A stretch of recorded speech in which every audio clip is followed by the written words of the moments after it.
Selamat pagi anak-anak, bagaimana kabar kalian hari ini? Hari ini kita akan belajar IPS tentang interaksi sosial.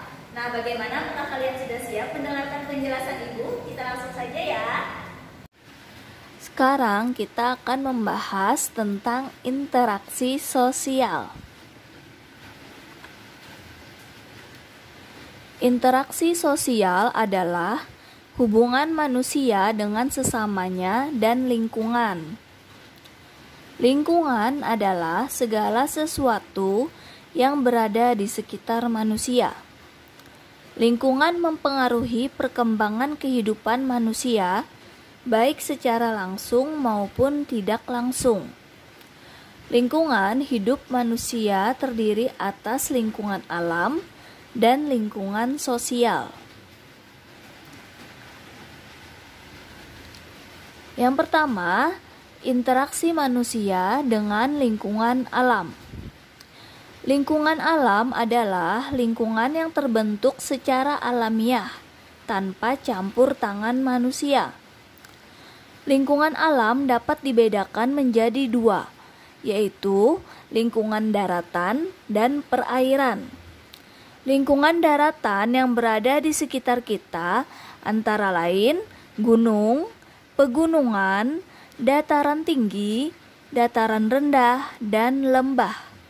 Adapun lingkungan alam perairan yang berada di sekitar kita antara lain sungai, rawa, danau, dan laut. Lingkungan alam terdiri atas komponen abiotik dan biotik. Komponen abiotik adalah segala sesuatu yang ada di lingkungan yang bukan makhluk hidup. Adapun komponen biotik adalah segala benda hidup yang ada di lingkungan.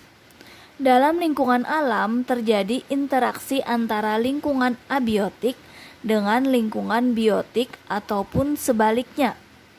Bahkan keduanya juga terjadi saling keterkaitan. Contoh interaksi antara komponen abiotik dengan biotik yaitu tanah, suhu, dan curah hujan yang mempengaruhi jenis tanaman yang tumbuh di suatu daerah. Lingkungan biotik juga dapat mempengaruhi lingkungan abiotik. Contohnya, daerah yang banyak tumbuhannya akan membuat suhu udara menjadi lebih sejuk. Daerah yang masih banyak tumbuhannya juga dapat menyimpan air tanah lebih banyak karena tanah di bawahnya, sehingga dapat menjadi cadangan air. Interaksi antara manusia dan alam dapat dikelompokkan menjadi dua macam, yaitu interaksi yang menyesuaikan diri dengan alam dan interaksi yang mendominasi alam. A. Interaksi manusia yang menyesuaikan diri dengan alam. Contohnya, hidup dekat dengan sumber makanannya. Manusia menyesuaikan waktu tanam dengan musim penghujan. Waktu untuk berlayar menyesuaikan dengan keadaan cuaca dan menghindari tinggal di daerah rawan bencana alam. Yang B. Interaksi manusia yang mendominasi alam. Ilmu pengetahuan dan teknologi yang dimiliki manusia cenderung melakukan upaya mengambil sumber daya alam. Bahkan, manusia berupaya memodifikasi cuaca dengan mengembangkan teknologi hujan buatan. Yang kedua adalah interaksi manusia dengan lingkungan sosial. Manusia perlu berhubungan atau berkomunikasi dengan yang lainnya, sehingga terjadi proses sosial. Proses sosial adalah suatu interaksi atau hubungan saling mempengaruhi antar manusia. Proses sosial terjadi jika ada interaksi sosial.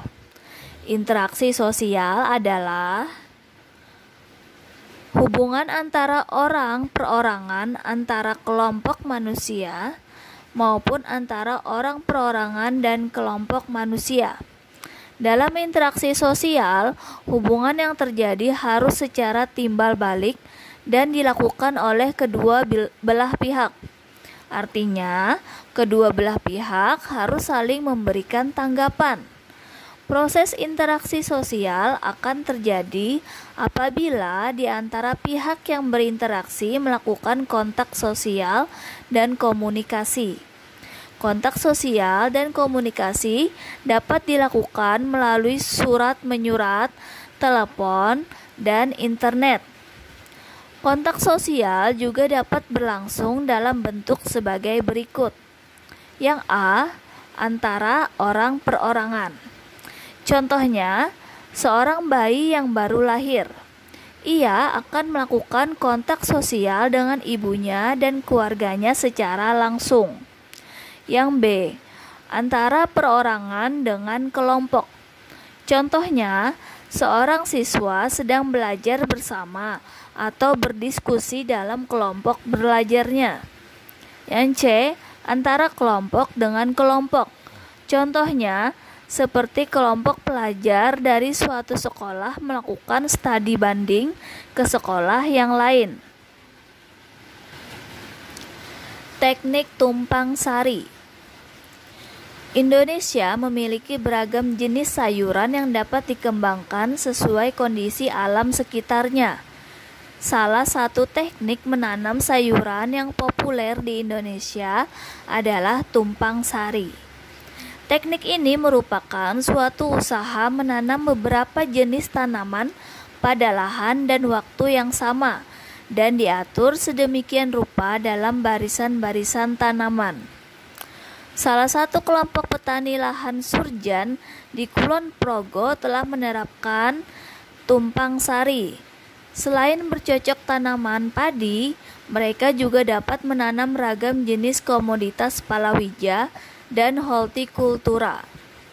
Dalam mengoptimalkan lahan surjan, bagian bawah yang disebut got ditanami padi agar mendapatkan pengairan yang cukup. Lahan bagian atas disebut pundungan atau duhuran.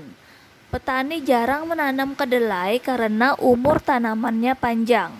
Mereka umumnya memilih komoditas tanaman umur pendek yang memiliki harga jual tinggi. Adapun jenis tanamannya seperti palawija, berupa palawija seperti jagung, cabai, semangka, dan melon.